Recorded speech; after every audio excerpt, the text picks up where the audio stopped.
রাজনৈতিক সৌজন্য নাকি ক্ষমতার চরম সংঘাত। উত্তরবঙ্গের জেলা কোচবিহারের রাজনীতিতে 24 ঘন্টার মধ্যে দেখা গেল এক ধুন্ধুমার নাটকীয় চিত্রনাট্য। কোচবিহার পৌরসভার চেয়ারম্যান তথা 5 নম্বর ওয়ার্ডের কাউন্সিলর দিলীপ সাহা অবশেষে পদত্যাগপত্র জমা দিলেন। পদত্যাগের কারণ হিসেবে সরকারি খাতায় দীর্ঘদিনের অসুস্থতা ও প্রশাসনিক কাজ চালাতে না পারার কথা লেখা থাকলেও পর্দার পেছনে খেলাটা কিন্তু ততটা সহজ বা সরল নয়। কয়েকদিন আগেই তার বাড়িতে হামলা চালানো হয়েছিল, ছুঁড়ে মারা হয়েছিল কাঁচা ডিম। তারপরে দলীয় সতীর্থদের তোলা অনাস্থা প্রস্তাবের ঝোড়ো বাতাস, আর তার ঠিক 24 ঘন্টার মধ্যেই ইস্তফা। এই পুরো ঘটনাটা স্পষ্ট করে দেয় যে কোচবিহারের শাসক শিবিরের অন্দরে চরম ক্ষোভের আগুন জ্বলছিল, যে নেভাতে শেষমেশ বলির পাঠা হতে হলো অভিজ্ঞ প্রবীণ নেতাকে। ঘটনার সূত্রপাত কয়েকদিন আগে, যখন আচমকাই দিলীপ সাহার বাসভবনে চড়াও হয় একদল দুষ্কৃতী। বাড়িতে ডিম ছোড়ার মতো কুরুচিকর এবং অপমানজনক আক্রমণ চালানো হয় তার উপরে। দলের অন্দরে গুঞ্জন, শাসক দলের ভিতরেই একটি গোষ্ঠী এই ডিম থেরাপির মাস্টারমাইন্ড ছিল, যার উদ্দেশ্য ছিল দিলীপ বাবুকে মনস্তাত্ত্বিকভাবে চাপে ফেলা। আর সেই চাপের রেশ কাটতে না কাটতেই আসে মূল রাজনৈতিক আঘাত। পদত্যাগ জমা দিয়ে সংবাদ মাধ্যমের মুখোমুখি হয়ে দিলীপ সাহা অত্যন্ত সংযত ভাষায় তার সিদ্ধান্ত জানান। তিনি দাবি করেন, শারীরিক অসুস্থতার কারণেই তিনি নিয়মিত পুরসভার সময় দিতে পারছেন না, তাই নাগরিক স্বার্থের কথা ভেবে নিজেই সরে দাঁড়িয়েছেন। কিন্তু রাজনৈতিক পর্যবেক্ষকদের চোখ এড়িয়ে যাচ্ছে না আসল সত্যটা। প্রশ্ন উঠছে, যদি অসুস্থতাই মূল কারণ হতো, তাহলে দলের অন্দরে আলোচনা করে সম্মানের সঙ্গে কি তাকে বিদায় দেওয়া যেত না? একজন দলীয় চেয়ারম্যানের বাড়িতে ডিম ছুঁড়ে অপমান করার সাহস কারা পায়, যদি না পিছনে বড় কোনো রাজনৈতিক নেতার হাত থাকে? সত্যি কি সাধারণ মানুষের পরিষেবার জন্য এই পদত্যাগ, নাকি পুরসভার টেন্ডার এবং ক্ষমতার হ্রাস নিজেদের হাতে নেওয়ার লড়াই? কি বলেছেন দিলীপ সাহা, শুনবো। আপনার গতকালই দিয়েছি, সব কপি পাঠিয়েছি, আজকে হার্ড কপিটা রিসিভ হয়েছে। কেন, কিসের জন্য? গতকাল দেখা গেছিল পুরসভার বেশ কিছু কাউন্সিলর আপনার জন্য অনাস্থা তুলেছেন, সেই কারণে সম্পর্ক নিয়ে আমি 13 তারিখে ডিসিশন নিয়েছিলাম। 13 তারিখের কপি আমার কাছে লেখাও আছে, কিন্তু কোনো কারণে 13 তারিখ 14 তারিখে হয়নি। পরবর্তীকালে আমি ভেবেছিলাম যে ইমিডিয়েট 16 তারিখের মধ্যে দিব, যেই কারণে কোনো কারণে, বিশেষ করে আমার শারীরিক পরিস্থিতি, 13 তারিখের পর থেকে আমার শরীর প্রচণ্ড খারাপ ছিল, এবং তারপর আমার বাড়িতে একটা ঘটনা ঘটে যাওয়ার পর আমি কিছুটা ট্রমাতে পড়ে গিয়েছিলাম। ঠিক আছে, মানে শারীরিক পরিস্থিতি খারাপ ছিল, তার উপরে ওইটা আমাকে অনেকটা কষ্ট দিয়েছে, বেদনা দিয়েছে। সেই কারণে আমি একটু সময় নিয়েছি, কিন্তু আমি আমার সিদ্ধান্ত থেকে সরে আসি। আমি বলেছিলাম আমি আর চালাতে পারবো না এখন, কারণ শরীরটা যতদিন ভালো না হয় আমার পক্ষে এতটা সময় দেওয়া সম্ভব নয়। কিছুদিন আগে আপনার বাড়িতে দেখা গেছে একটা ডিম থেরাপি হয়েছিল, ডিম ছুঁড়েছিল, কোথাও কি দাঁড়িয়ে সেটাকেই না না কারণ? সেটা কোনো কারণ না, সেটা তো আর কি করবে, কিছু ছেলেপেলে এসেছিল, দিয়েছে, ওরা মজা করেছে হয়তো। আর এর বেশি তো কিছু ঘটেনি, বাড়িতে কোনো হামলাও হয়নি, ভাঙচুরও হয়নি, আমাদের গায়ে কেউ হাত দেয়নি। ঠিক আছে, আর কী করা যাবে, একটু ছিল আমার হয়তো ব্যাপারে, সেটা বলছি। আজ 21শে জুলাই বিভিন্ন জায়গায় কিন্তু শহীদ দিবস পালন হচ্ছে। এই তৃণমূল কংগ্রেসের পক্ষ থেকে দুটো ভাগ হয়ে গেছে, তারপরে আজকের দিনেই আপনার এই ডিসিশন, পরবর্তীতে কি এই দলে রয়েছে, নাকি দল থেকে এবার ইস্তফা মানে পদত্যাগ করছেন সবকিছু? আমি তো তৃণমূল কংগ্রেসটাই বলি, এখন আমি তৃণমূল কংগ্রেসের কাউন্সিলর, চেয়ারম্যান তো পরে। তৃণমূল কংগ্রেসের জোড়া ফুলে সিম্বলে আমি নির্বাচিত। 2005 সনে তৃণমূল কংগ্রেসের আমি প্রথম কাউন্সিলর।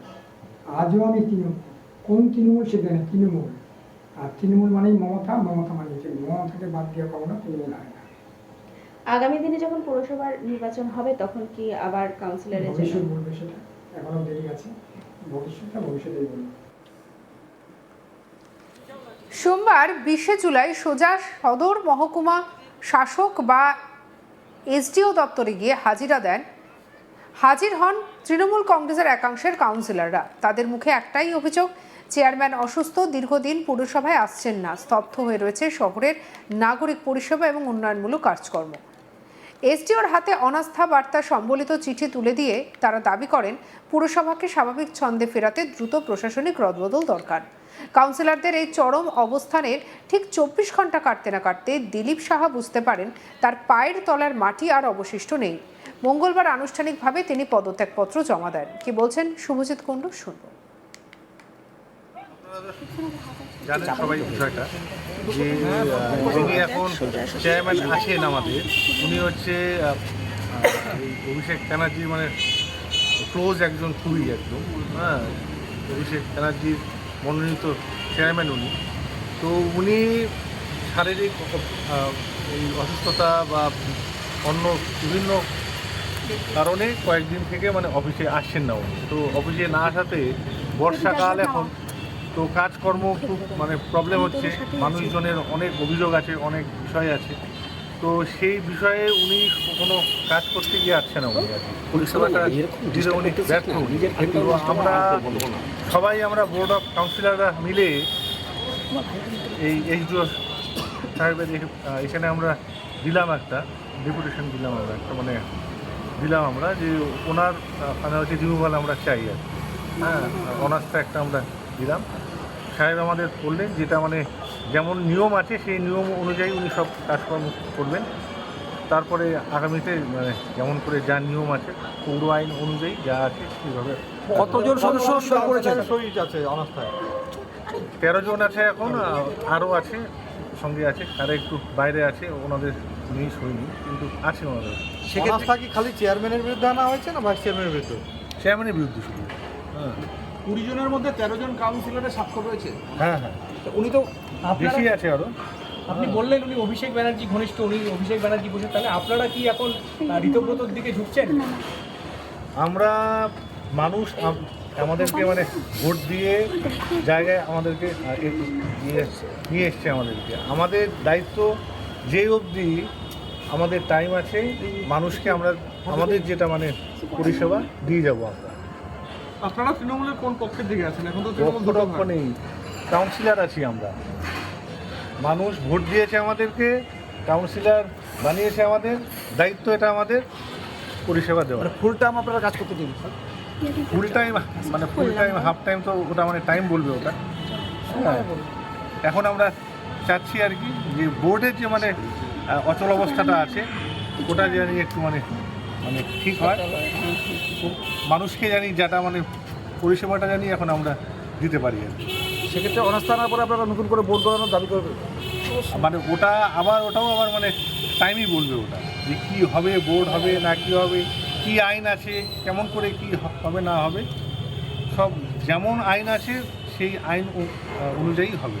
শাসক দলের সঙ্গে কোনো কথা হয়েছে? শাসক দলের নেতৃত্বের সঙ্গে কথা? না, মানে এটা তো আমাদেরই সব এটা বিষয়, এটা আমাদের আপনারা এখানে 8 জন, তারা কি আপনাদের বলতে পারবো না, ওটা আমাদের আপনারা এখানে 8 জন আছেন, আর বাকি কারা কারা কোন কোন ওয়ার্ডের কাউন্সিলররা রয়েছে আপনাদের সাথে?